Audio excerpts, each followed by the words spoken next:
Hello' friends, আসসালামু আলাইকুম। কমৰুনছ recipe নতুন আন এটি ভিডিঅ'লৈ আপোনালোক সকলোকে পুনৰবাৰ স্বাগতম জনাইছোঁ।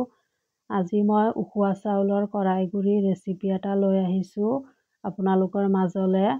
চাউলখিনি প্ৰথমে মই ধুই ৰ'দত শুকুৱাই লৈছিলোঁ। ইয়াতে মই নিমখ দি আৰু অলপ পানী দি মিহলাই ল'ম চাউলখিনি নিমখ পানীৰে।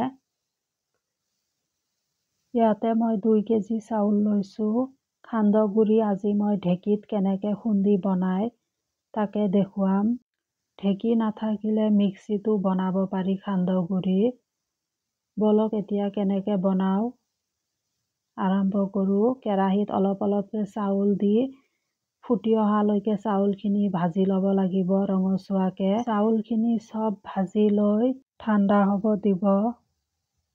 মোৰ ভিডিঅ'বোৰ চাই কেনে পাইছে প্লিজ কমেণ্টত জনাব। ভাল লাগিলে লাইক কমেণ্ট শ্বেয়াৰ কৰিব আৰু যদি নতুন কোনোবা চাই আছে চেনেলটো ছাবস্ক্ৰাইব কৰিব। ইয়াতে মই চাউলখিনি ভাজা হৈ গৈছে। এতিয়া ঢেঁকীত দি দিছোঁ গুড়ি কৰিবলৈ। মোৰ ফেচবুক চেনেলত কমৰুনছ ৰেচিপি পেজটো ফ'ল' কৰি দিব। গুড়ি হৈয়ে আহিছে প্ৰায়। এতিয়া মই চালনীৰে চালি ল'ম। সান্দহগুড়িত আজি মই তিল ব্যৱহাৰ কৰিম। তিল দিও বনাই খালে বহুত ভাল লাগে। আপোনালোকে ঘৰত ট্ৰাই কৰি চাব। প্ৰায় সকলোৱে জানে বনাব, কিছু লোকে নাজানে। তেওঁলোকৰ কাৰণে মই এই ৰেচিপিটো দিছোঁ। আশা কৰোঁ চাই সকলোৱে ভাল পাব। সান্দহগুড়ি চাহ, গাখীৰ, গুড়, মিঠৈ, কল যিকোনো বস্তু দি খাব পাৰি। ইয়াতে মই তিলখিনি ভাজি লৈছোঁ ফুটি অহালৈকে। তিল ভাজা হৈ গৈছে। ঠাণ্ডা হোৱাৰ পিছত তিলখিনিও ইয়াতে ঢালি দিম।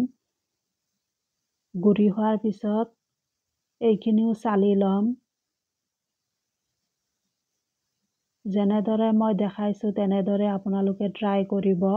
খাবলৈ খুবেই ভাল হয়। আপুনি প্ৰায় 2-3 মাহ সংৰক্ষণ কৰি ৰাখিব পাৰিব।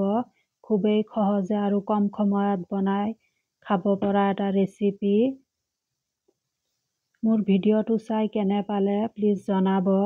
আজিলৈ আহিছোঁ। ধন্যবাদ।